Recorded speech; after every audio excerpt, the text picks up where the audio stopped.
Assalamualaikum warahmatullahi wabarakatuh. Saya Dewi Ayu Lestari dari Fakultas Psikologi. Kali ini saya akan membahas tentang hal yang entah kita sadari atau tidak, kita sering menghadapinya, yaitu body shaming. Nah, kemajuan teknologi pada era ini memudahkan kita untuk mengakses informasi dari berbagai media.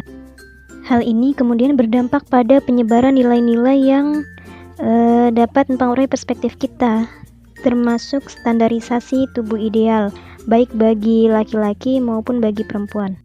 Nah, dari perspektif masyarakat Indonesia, tubuh ideal bagi perempuan cenderung digambarkan dengan bentuk tubuh yang cenderung ramping, kurus, putih, bersih, glowing, sehat. Standar ideal tersebut kemudian membentuk citra tubuh pada masyarakat, khususnya para remaja. Nah, sebenarnya apa sih itu citra tubuh? Citra tubuh atau body image adalah persepsi diri terhadap dirinya sendiri di mata orang lain, dan juga anggapan tentang diri sendiri untuk terlihat pantas di lingkungan sekitarnya. Jadi, semakin tinggi citra tubuh, maka semakin tinggi pula penerimaan seorang terhadap dirinya. Oke, berbicara mengenai citra tubuh, kalian semua pasti sudah pernah mendengar istilah body shaming kan? Nah, sebenarnya apa sih itu body shaming? Nah, body shaming merupakan pengalaman yang dialami oleh individu ketika kekurangan yang ada pada tubuhnya dianggap sebagai hal yang negatif oleh lingkungan di sekitarnya. Nah, body shaming ini termasuk ke dalam bullying secara verbal dengan membuli kekurangan pada bentuk tubuh seseorang.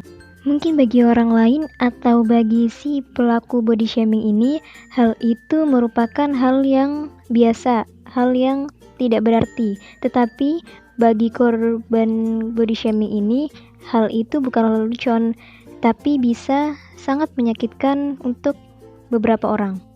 Hal ini akan menyebabkan rasa cemas dan juga perasaan malu terhadap diri sendiri. Nah, body shaming secara ucapan ini biasanya kita juga dapatkan di sosial media. Ketika kita mengunggah foto kita di Instagram misalnya, kemudian nanti ada orang lain yang mengomentari negatif tentang diri kita. Nah, selain melalui ucapan, body shaming ini bisa juga kita dapatkan melalui ucapan dan juga tindakan. Misalnya ketika ada seorang yang memiliki kulit yang berjerawat, kemudian nanti orang lain akan menghina dia disembari dengan tatapan yang seakan-akan sinis atau merendahkan. Biasanya untuk para korban body shaming ini, mereka akan mengalami yang namanya perasaan tidak percaya diri atau lack of self-confidence, kemudian dia akan merasa tidak aman atau insecure feelings, kemudian setelah itu dia akan berupaya, dia akan berusaha untuk menjadi ideal dengan berbagai cara. Bahkan ada beberapa orang yang merasa frustasi dan kemudian rela melakukan apa saja demi mengubah dirinya agar menjadi kurus. Misalnya mereka akan melakukan olahraga 4 kali seminggu, atau kemudian mereka akan mengurangi konsumsi karbohidrat, kemudian yang paling ekstrim mereka akan mengkonsumsi obat pencahar setiap hari, yang akibatnya mereka akan jatuh sakit, mereka akan dilarikan ke rumah sakit karena mengalami penyakit lambung yang diakibatkan oleh pola makan yang tidak teratur.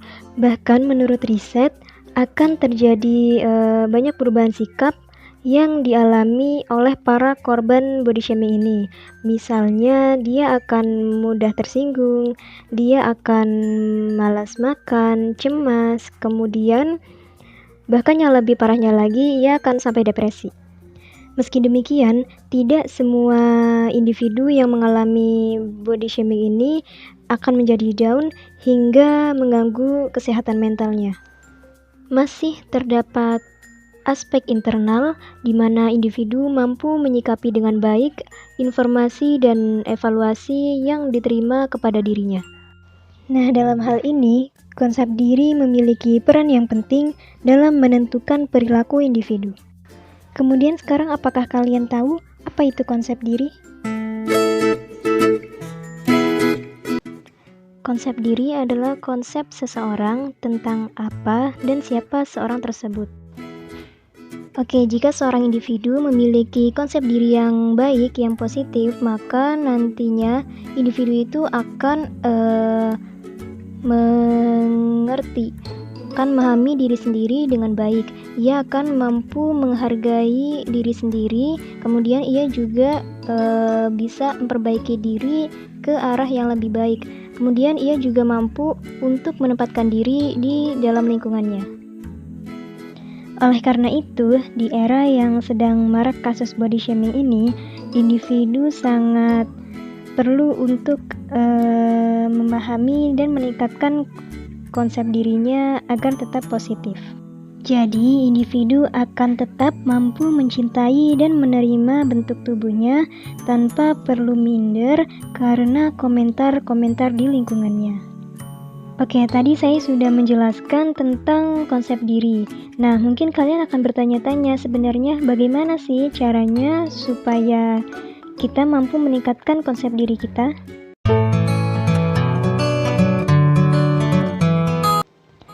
Buanglah sugesti-sugesti negatif yang ada di dalam pikiran kalian dan jadilah pendukung untuk diri kalian sendiri. Kemudian cara yang kedua yaitu stop membandingkan diri dengan orang lain. Jadi, jika kalian terus-menerus membandingkan diri kalian dengan orang lain yang kalian anggap sempurna, segera hentikan perilaku ini. Bisa dengan cara menekuni hobi kalian supaya pikiran itu tidak terfokus dengan hal itu. Bisa dengan mendengarkan musik, jalan-jalan, atau hal lain yang kalian suka. Kemudian cara yang ketiga yaitu belajar bersyukur. Berpikir positif bahwa di setiap kekurangan pasti ada kelebihan. Kita harus menyadari bahwa kecintaan terhadap diri sendiri ya datangnya dari kita sendiri, bukan dengan cara menyalahkan bentuk tubuh yang kita punya. Oke, cara yang keempat yaitu dengan mencari lingkungan yang tepat. Mulai sekarang kita harus tahu nih siapa orang-orang di sekitar kita, bagaimana perlakuan mereka terhadap kita, bagaimana keluarga kita, karena hal itu bisa mengurangi komentar-komentar toksik tentang diri kita yang nantinya itu akan meningkatkan kepercayaan diri kita, akan mampu membuat kita menerima keadaan diri kita sendiri. Nah, sekarang saya akan menjelaskan tentang body shaming dalam pandangan Islam.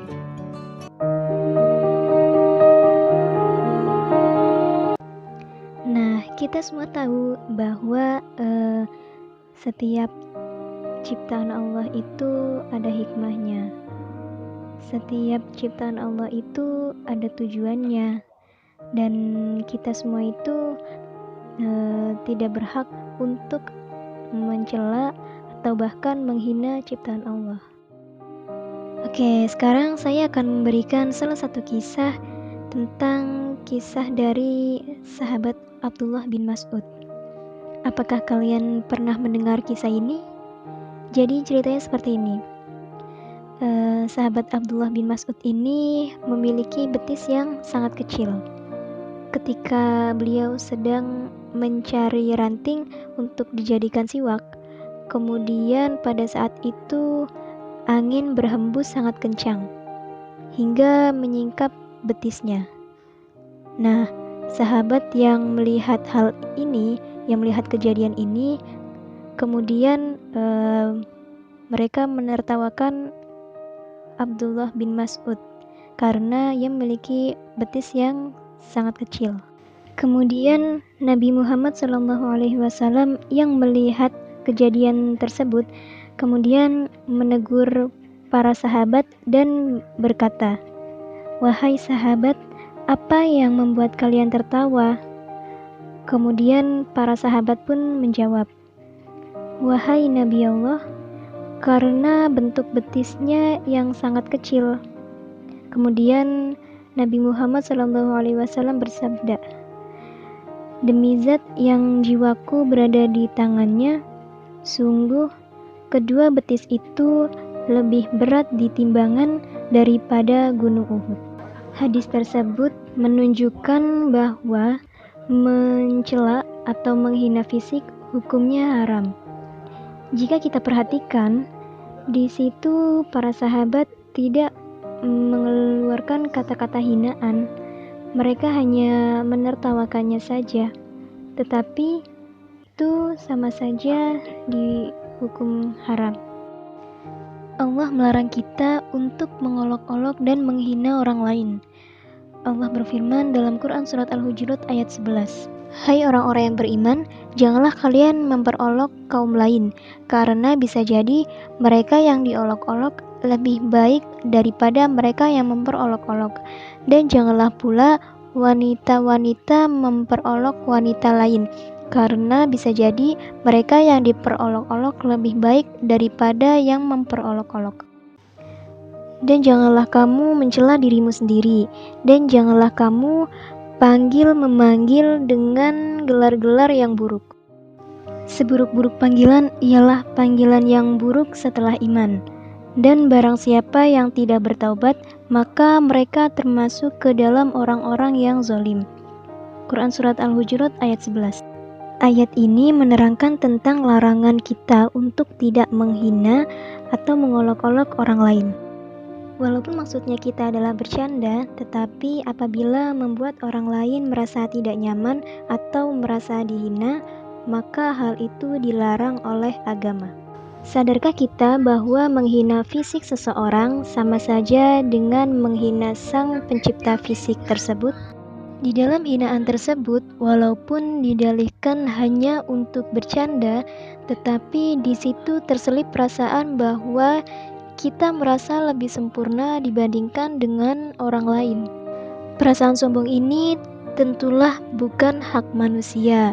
Jadi, jadilah pribadi yang tawadhu dan bijaksana.